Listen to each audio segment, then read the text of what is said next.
네, 여러분 안녕하세요. 옷장사의 보물지도의 남윤택입니다. 오늘 수소 밸류체인 특집 5편, 이제 마지막 편입니다. 앞전 시간에 우리가 상하 프론테크, 그리고 두산 퓨얼셀, 범한 퓨얼셀, 그리고 수소 전반적인 밸류체인을 또 공부를 했었고요. 예전에 비나텍도 우리가 영상으로 한번 공부했던 적이 있고, 오늘은 세종공업과 동아화성을 묶어서 마지막 영상으로 준비를 했습니다. 사실 세종공업과 동아화성은 전통적인 자동차 내연기관 중심의 산업을 계속 지속했었던 기업인데, 최근 들어서 이 친환경차에 대한 사업을 다각화하기 시작했습니다. 그래서 오늘은 사실 세종공업에 원래 했었던 그런 전통 산업이 아니라 세종공업과 동아화성에서 집중하고 있는, 특히 수소에 관련된 사업이 어떤 것들이 있는지를 중점적으로 알아보도록 하겠습니다. 그리고 시작하기 앞서서 제가 지금 감기가 좀 걸렸어요. 아이 간호하다가 제가 감기가 옮은 것 같습니다. 그래서 중간에 좀 목소리가 고르지 못한 점 양해를 부탁드리도록 하겠습니다. 앞전에 영상에 보면요, 2022년 3월 2일에 영상을 하나 만든 게 있습니다. 이 동아화성에 대한 영상인데요. 여기 보시면 동아화성과 동아퓨얼셀에 대해서 나와 있어요. 그래서 오늘은 세종공업을 중점적으로 소개를 해드리고, 동아화성은 그의 자회사인 동아퓨얼셀에 대해서만 수소 중심으로 이해를 하고 넘어가도록 하겠습니다. 세종공업과 동아화성을 알아볼 텐데요. 세종공업은 이름이 세종이잖아요. 창립자 이름이 박세종이었습니다. 그래서 요 분이 젊어 보이시긴 하는데 지금 뭐 거의 할아버지신 것 같아요. 80이 넘으신 분인데 현재는 명예회장으로 계시고요. 다른 분이 지금 대표이사를 맡고 있습니다. 그리고 동아화성은 성락재 대표이사님이 현재 부임하고 계시고요. 세종공업 같은 경우에는 1976년도에 설립이 돼서 굉장히 오래된 회사고요. 현대차 최초의 자동차인 포니를 만들 때 그 포니에 부품을 공급했던 이력을 시작으로 배기가스 저감 장치, 소음 저감 장치, 컨버터와 머플러를 거의 주력으로 하는 사업을 쭉 진행해 왔습니다. 현대차 그룹에 관련된 매출이 80% 이상 될 만큼 현대차와 동고동락했던 그런 회사라고 볼 수 있습니다. 그리고 동아화성도 비슷한 시기에 1974년에 설립됐고요. 마찬가지로 자동차 부품을 만들고 있는데, 얘네는 이런 스틸류의 제품을 만드는 게 아니라 고무 부품입니다. 그 중에 특히 가스켓, 이 고무 실 막의 역할을 하는 가스켓을 주로 생산하는 업체가 바로 동아화성입니다. 세종공업의 이제 기존 전통 산업을 간단히 보면요, 주로 세종공업이 머플러 그리고 컨버터라고 해서 배기가스가 나올 때 그것들을 이제 정화해줘서 환경 오염을 이제 방지하는 역할을 하는 컨버터를 생산을 하고 있습니다. 요건 이제 매니폴드고요. 설명을 보시면 엔진의 실린더에서 배기가스를 한 곳으로 모아 배출을 하는 역할, 여기서 이렇게 배기가스가 이렇게 흘러나가서 한 곳으로 나오게끔 만들어주는 이런 부품을 만들고 있습니다. 이 컨버터와 머플러가 세종공업의 주력 상품이라고 볼 수 있습니다. 요거는 배기가스가 나올 때 인체에 유해한 탄화수소랑 일산화탄소 이런 것들이 나오는데, 요거를 촉매 이제 반응을 시켜서 정화시키는 작용을 하는 부품입니다. 그리고 여기 보시면 DPF라고 해서 매연 여과 장치, 노후 경유차 같은 경우에 이렇게 우리가 붙어 있는 것들 많이 보잖아요. 그래서 이런 것들을 만드는 게 세종공업이다. 그리고 SCR 이런 것들도 만들고 있고요. 요거는 이제 소음 저감 장치입니다. 그래서 소음 저감, 배기가스 저감, 뭐 이런 저감 장치들을 중심으로 만드는 게 세종공업이었는데, 최근에 친환경차 중심의 사업을 장착을 했어요. 그래서 세종 EV라는 자회사도 설립을 했고, 그리고 아센텍이라고 하는 센서 전문 회사를 인수하게 되었습니다. 그래서 거기에는 뭐 수소 센서나 뭐 압력 센서, 이런 센서 관련된 부품들을 또 계속 개발하고 생산을 하고 있기 때문에, 기존의 전통적인 내연기관 중심에서 이제 친환경차, 수소나 전기차 이런 센서 부품들을 이제 비중을 늘리고자 하는 그런 계획들을 가지고 있습니다. 동아화성을 한번 알아볼까요? 전기차 배터리 가스켓, 여기 전기차 배터리 커버를 이제 연상하시면 되는데, 여기 보면 이렇게 검정색으로 고무 마개가 씌워져 있죠. 이런 것들 이제 가스켓이라고 하는데, 이게 어떤 기능을 하느냐, 배터리 내부로 들어올 수 있는 물과 먼지를 막아주는 역할을 합니다. 그리고 이게 LG전자, LG화학, 그리고 현대기아차, GM, 중국의 장성기차, 제일기차 이런 해외 기업과 우리나라 주력 완성차 업체에 납품을 하고 있다. 그리고 수소 연료전지 가스켓도 마찬가지로 이런 마개 가스켓을 만들고 있고요. 그리고 이제 자동차 엔진 흡기호수, 이것도 고무 부품이죠. 이런 것들을 만들고요. 또 한 가지 적지 않은 매출이 나오는 부분이 이 세탁기 튜브실입니다. 세탁기 도어 가스켓, 배수호스, 이런 우리가 친숙한 이런 고무 부품들을 동아화성에서 주로 만들고 있습니다. 사실 여기까지는 우리가 알아보고자 하는 관심사가 아니에요.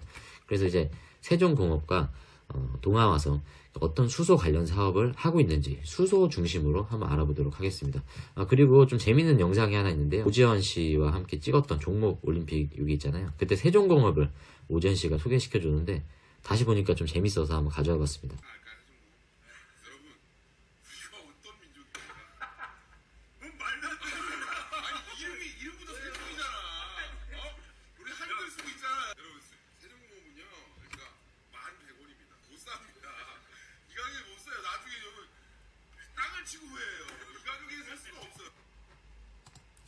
네, 오지원 씨가 이때 21년 11월이었습니다. 21년 11월 영상에 그때 당시 세종공업이 이제 뭐 12,000원에서 만원 왔다 갔다 만원 지지를 받던 때였는데 세종 하면 세종대왕이 만원을 상징하잖아요. 그래서 세종공업은 만원에 더 이상 살 수가 없다 이렇게 얘기하셨는데 진짜로 지금 만원을 살 수 없는 가격이 되었습니다. 그래서 우리 김 대표님께서도 이 지현 형이랑 연락을 하셔서 세종공업이 너의 상징적인 종목이니까 정말 만원까지 이제 되면 그때는 특별 방송을 하자. 그래서 오케이까지 하셔서 지금 기다리고 있습니다. 개인적으로 지현 형도 좀 보고 싶고 세종공업이 주가가 만원이 돼서 지현 형과 함께 다시 김 대표님과 라이브를 하는 그 날을 좀 기다려 보겠습니다. 세종공업은요 자회사인 세종 EV가 있어요. 2020년 5월쯤에 설립을 했는데요. 얘네가 금속 분리판을 만들기로 작정을 하고 설립을 한 회사입니다. 애시당초 현대모비스에 이 수소 연료전지용 금속 분리판을 만들 생각으로 설립한 회사예요. 얘네는 금속 분리판을 만들고 있습니다. 연료전지 스택에서도 원가 비중이 꽤 큰 금속 분리판을 세종 EV를 통해서 만들고 있고요. 그리고 아센텍이라는 센서 부품 회사를 인수를 했습니다. 그래서 여기서 센서를 만드는데 그 중에 수소 관련된 수소 센서를 여기서 생산을 하고 있습니다. 동아성 같은 경우에 자회사인 동아퓨얼셀이 있고요. 여기서 연료전지를 만드는데 그 중에서도 고분자 전해질 연료전지인 PEMFC를 여기 동아퓨얼셀에서 만들고 있습니다. 이게 보시면 이제 세종공업 홈페이지에서 따온 건데요. 이게 각각의 센서입니다. 여기 보시면 이 자동차 하나에 들어가는 굉장히 많은 센서가 있죠. 물론 이 수소 압력 릴리프 밸브, 이 수소차에만 들어가는 이런 센서도 있지만 수소차가 아닌 그냥 일반 친환경차 내지는 내연기관차에서도 이런 센서들이 다 들어가죠. 뭐 예를 들면 휠 속도 센서, 자동차 바퀴의 이 속도를 계산을 해서 감지를 하는 그런 기능을 하는 휠 속도 센서를 아센텍에서 주력으로 또 생산을 하고 있기 때문에 이 한 차에 들어가는 센서가 이렇게 많아요. 이것들을 이제 세종공업에서 만들고 있고 워터 트랩이나 관련된 금속 분리판 이런 부품들을 생산을 하고 있기 때문에 과거에는 그렇지 않았지만 이제 최근에는 점점 더 친환경차 그리고 수소차 관련된 테마로 세종공업이 주목을 받고 있는 이유가 바로 이런 사업 때문에 이제 그렇게 되는 것입니다. 아까 설명드렸던 금속 분리판이에요. 세종 EV에서 생산을 하고 있고요. 이렇게 생겼습니다. 이게 지금 보시면 길이 형성이 되어 있는데 여기로 이제 균일하게 여기 수소와 공기를 ME에 공급할 수 있도록 이렇게 설계된 게 금속 분리판입니다. 자세히 보시면요. 스택이 이렇게 생겼는데 뜯어보면 이런 구성으로 적층 구조로 여러 개의 스택이 쌓여 있습니다. 여기 보시면 중간에 우리가 과거에도 배웠던 MEA죠. 막 전극 접합체라고 하는 필터 역할을 한다라고 했습니다. 멤브레인이 여기에 포함이 되어 있는데 비나텍에서 이 MEA를 만들고 있죠. 이 멤브레인 그리고 위에 보시면 여기에 지금 여기 구멍이 뚫려 있죠. 여기 유로를 형성하는 요게 금속 분리판이라고 볼 수 있습니다. GDL은 이제 가스가 이제 이동하는 그런 층인데요. 여기에도 금속 분리판이 들어가죠. 그래서 세종공업이 이 금속 분리판 쪽으로 제품을 공급을 하고 있다. 그리고 아까 설명드렸던 수소 센서가 이렇게 생겼죠. 수소 센서는 수소가 굉장히 폭발 위험이 높은 그런 원소이기 때문에 이 수소가 누출됐을 경우에 위험에 노출 확률이 굉장히 큽니다. 그래서 굉장히 고정밀한 센서가 필요하기 때문에 수소가 누설되는지 적정한 수소의 압력이 나오고 있는지를 감지할 수 있는 그런 센서가 필수적으로 필요한데 이 센서를 세종공업이 만들고 있습니다. 아센텍에서 만들고 있는 거죠. 그리고 압력 센서, 수소 저장 장치로부터 이어지는 수소 배관 및 연료전지 스택 입출구의 운전 압력 모니터링을 위한 센서. 수소가 오고 가는 데 있어서 압력을 조절하고 모니터링을 할 수 있는 센서입니다. 그리고 릴리프 밸브, 워터 트랩, 연료전지에서 물이 나오죠. 그 응축수를 관리하기 위한 기능 부품이라고 하고 있습니다. 동아퓨얼셀은 연료전지를 만드는데 이게 아까 말씀드린 PEMFC입니다. 이름이 그린나레라는 이름을 붙였어요. 동아퓨얼셀에서 만드는 그린나레. 얘네 회사를 좀 더 보면요, 한국에너지기술연구원과 동아화성이 합작 투자를 이제 했습니다. 그래서 한국에너지기술연구원이 갖고 있는 이 연료전지 기술을 동아화성과 합작으로 동아퓨얼셀이라고 하는 합작 회사를 이제 만들었죠. 이게 이제 동아화성의 자회사가 된 건데 2019년에 설립이 되었습니다. 얼마 안 됐어요. 그래서 이때부터 독자적인 기술로 개발된 HT PEMFC, 그러니까 똑같은 PEMFC인데 이제 LT가 있고 HT가 있어요. LT는 로우 템퍼처고 HT는 하이 템퍼처입니다. 그러니까 작동 온도가 로우 템퍼처보다는 조금 더 고온에서 작동을 하는 그런 특징을 갖고 있는데 동아퓨얼셀에서 만드는 연료전지의 가장 독창적인 특징이라고 볼 수 있습니다. 그래서 이것들을 만들어서 이제 공급을 하고 있는데, 간단한 특징을 보면 이제 로우 템퍼처 PEMFC 같은 경우에는 60에서 80도씨에서 운전을 하고요. 그리고 HT PEMFC는 120도에서 180도 비교적 높은 온도에서 운전을 하게 됩니다. 그렇기 때문에 열 활용도가 높다, 온수 급탕 이런 기능들을 활용하기에 좀 더 효율적이다. 그래서 S퓨얼셀이나 뭐 범안퓨얼셀 그리고 두산퓨얼셀에서도 이 PEMFC를 만들 예정이고 만들고 있는데, 얘네들이랑 다른 점은 HT다, 고온에서 작용을 하는 이런 PEMFC다라고 이해를 하시면 되고, 뉴스를 한번 보시면요, 동아화성 자회사가 이 연료전지 시스템 개발 소식에 연일 급등하고 있다.